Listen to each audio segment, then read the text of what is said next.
सभी को मैं नमस्कार प्रणाम। दोस्तों, पिछले वीडियो में मैंने इस बुक से जो है 150 सवाल का जो है सॉल्यूशन करा दिए हैं।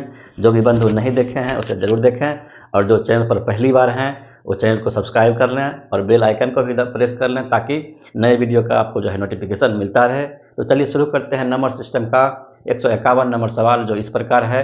क्या कह रहा है समझिए। कह रहा है एक विद्यालय में 2401 छात्र है। कुल छात्र कितना है? 2401 है। पीटी शिक्षक उन्हें पंक्तियां और स्तंभों में इस प्रकार खड़ा करना चाहते हैं कि पंक्तियों की संख्या स्तंभों की संख्या के बराबर है। तो पंक्तियों की संख्या ज्ञात करें। तो इस प्रकार का सवाल जो होता है स्क्वायर और स्क्वायर रूट पर क्या होता है? आधारित होता है। देखिए क्या करना है।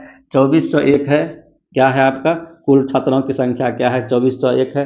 यदि आपको इसका जो है स्क्वायर रूट याद है तो आप जो है सेकेंडों में आंसर दे सकते हैं। नहीं याद है तो क्या करना है, अनुमान लगाइए यह किसके किसके बीच आ सकता है। तो क्या करना है, 50 का स्क्वायर करिए। 50 का स्क्वायर क्या करेंगे, क्या होगा? 2500 होता है। अब देखिए ये 2500 से क्या है, वही 90 के 9 के लगभग ये क्या है, कम है। अब क्या करेंगे, 45 का क्या करेंगे, स्क्वायर करेंगे। क्या होगा, 25 5 जगह 20 यानी 2025 आया। तो ये जो क्या होगा, ये जो आपका आंसर जो आएगा 50 और 45 के बीच ही आएगा। अब देखते हैं ऑप्शन पर जाते हैं। तो आपका ऑप्शन क्या है, पहला नंबर ऑप्शन क्या है, 29 है। 29 ऑप्शन है जो 45 से क्या है, कम है। ये आंसर नहीं होगा। फिर क्या है, दूसरा ऑप्शन 39 है, 45 से क्या है, कम है। ये भी आपका आंसर नहीं होगा। आगे बढ़िए। तो डी नंबर में क्या है, 19 है, ये तो नहीं होगा। एक ही ऑप्शन क्या बचा है, 49 बचा है। यह क्या होगा, आपका आंसर होगा। क्या हो जाएगा, आपका आंसर हो जाएगा। इसको जांच कर लीजिए, इसका स्क्वायर करिए तो क्या होगा। 81 का 1 होता है, बाकी 8 होता है। 9 चौक 36 72 72 8 कितना होता है, 80 होता है। 80 का 0 फिर 8 बाकी रहा हाथ में। 4 चक्का 16 16 8 24 होता है। इस तरह से हम लोग क्या करते हैं, निकालते हैं। तो आपका आंसर क्या है, 49 हो गया, जो कि बिल्कुल सही है। चलिए आगे बढ़ते हैं। सवाल है दो संख्याओं का योग क्या है, 27 है, और उनके वर्गों का अंतर क्या है, 243 है।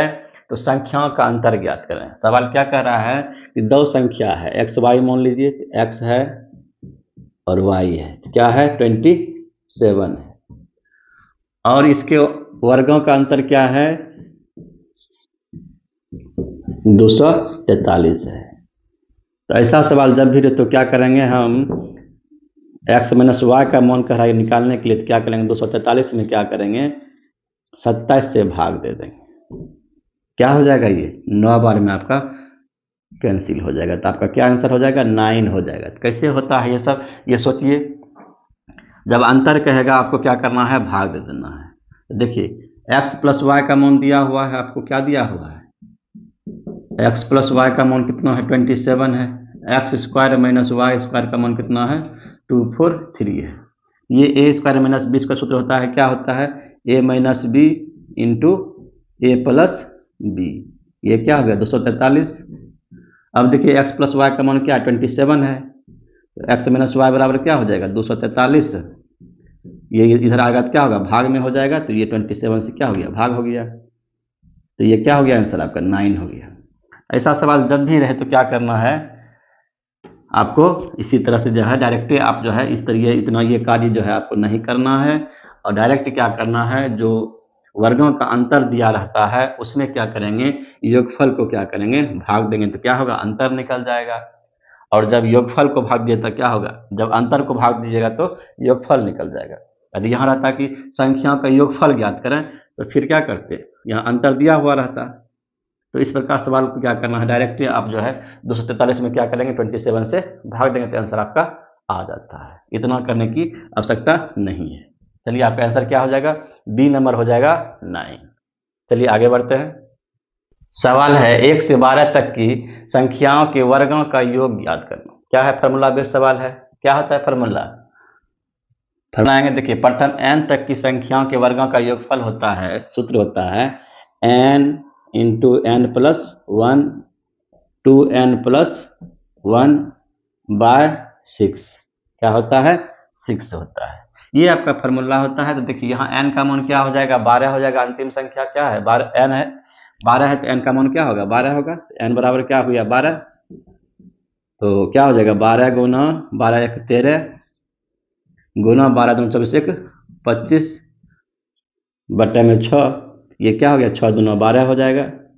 अर्थात आपका जो है 25 दूना 50 हो गया, यानी 13 गुना 50 बराबर 13 25 65, यानी 650। योगफल क्या हो गया, 1 से 12 तक की संख्याओं के वर्गों का योगफल क्या हो गया, 650 हो गया। आपका ऑप्शन क्या हो जाएगा, सी नंबर हो जाएगा 650। चलिए आगे बढ़ते हैं। सवाल है, वह छोटी सी छोटी संख्या ज्ञात कीजिए जिसे 64 12 में जोड़ने पर प्राप्त संख्या क्या हो जाएगा, पूर्ण वर्ग हो जाए। क्या हो जाए, पूर्ण वर्ग हो जाए। देखिए संख्या क्या दिया हुआ आपको, 64 है और 12 है। तो देखना है यह जो है किसके आसपास का वर्गमूल है। तो क्या करते हैं हम, 80 का क्या करते हैं, स्क्वायर हम लोग निकाल सकते हैं। क्या होता है, 64 से होता है। ये जो संख्या है 64 से क्या है, 12 अधिक है, यानी क्या, अब 81 का हम लोग कर लेते हैं। 81 का स्क्वायर करेंगे कितना होगा, ये 1 हो जाएगा। 8 गुना 1 करेंगे तो 8 होगा। 8 दूना 16 6 बाकी रहल 1 8 64 1 65, ये क्या हो गया, 6561 हो गया। अब क्या करेंगे, 80 तो होगा नहीं, ये 64 80 तो होगा नहीं, 80 से क्या हो, अधिक ही होगा। 82 भी नहीं हो सकता है, इसीलिए 81 ही होगा। अब क्या करेंगे, 6561 में इसका जो है अंतर कर देंगे। 6412 को क्या करिए, अंतर करिए तो कितना हो जाएगा, ये 9 हो जाएगा, ये 4, ये 1, यानी 149 हो जाएगा। अर्थात आपका आंसर क्या हो जाएगा, 149 हो जाएगा। 149 जब इसमें हम ऐड करेंगे तो यह क्या हो जाएगा, 6561 हो जाएगा, जो 81 का क्या है, स्क्वायर है। 81 का क्या होगा, स्क्वायर होगा, ये क्या होगा, पूर्ण वर्ग हो जाएगा। इसीलिए इस संख्या में आपको क्या करना होगा, 149 हम जोड़ेंगे तो क्या होगा, आपका यह संख्या क्या होगा, पूर्ण वर्ग हो जाएगा। अतः आपका आंसर क्या होगा, ए नंबर हो जाएगा 149। आई होप आप लोग समझ गए होंगे। चलिए आगे बढ़ते हैं। अगला सवाल है, 4 क्रमागत संख्याओं में से पहली 2 संख्याओं का योग चौथी संख्याओं के क्या है, बराबर है। तो चारों संख्याओं के योग का आधा क्या होगा। ठीक है, तो 4 क्रमागत संख्या जो है क्या होता है, x मानिए तो अगला क्या हो जाएगा, x प्लस 1 हो जाएगा, दूसरा क्या हो जाएगा, x प्लस 2 हो जाएगा, तीसरा चौथा क्या हो जाएगा, x प्लस 3 होगा। यही 4 क्रमागत संख्या है। अब प्रश्न फिर पढ़िए, प्रश्न क्या है, पहली 2 संख्या का योग, यानी इसका पहली 2, इसका और इसका योग जो है चौथी के बराबर है। क्या करेंगे, x प्लस 1 का योग क्या है, x प्लस 3 के क्या है, बराबर है। ये क्या हो जाएगा, ये आपका x क्या होगा, कैंसिल हो जाएगा। इसीलिए क्या हो जाएगा, x बराबर 1 क्या हो, उस पर जाएगा, 3 में से 1 जाएगा, क्या हो जाएगा, 2 हो जाएगा। यानी आपको x का क्या हो गया, मान मालूम हो गया। तो पहली संख्या क्या हो जाएगा, 2 हो जाएगा। दूसरी संख्या 2 1 3 हो जाएगा। तीसरी क्या हो जाएगा, 2 2 4 हो जाएगा। और जो है चौथी क्या हो जाएगा, 5 हो जाएगा। ये कह रहा था। फिर लास्ट में कह रहा है कि चारों संख्याओं का योग का आधा क्या होगा। तो सबको जोड़ दीजिए, सबको जोड़ दीजिएगा तो क्या हो जाएगा, 3 2 5 4 9 5 14, क्या होगा, 14 होगा। इसका आधा पूछ रहा है, तो आधा क्या हो जाएगा, 7 हो जाएगा। अर्थात आपका आंसर क्या हो जाएगा, बी नंबर हो जाएगा 7। चलिए आगे। वीडियो अच्छा लगा हो तो क्या करना है, वीडियो को लाइक सब्सक्राइब जरूर करें। तो मिलते हैं अगले वीडियो में, तब तक के लिए धन्यवाद, जय हिंद।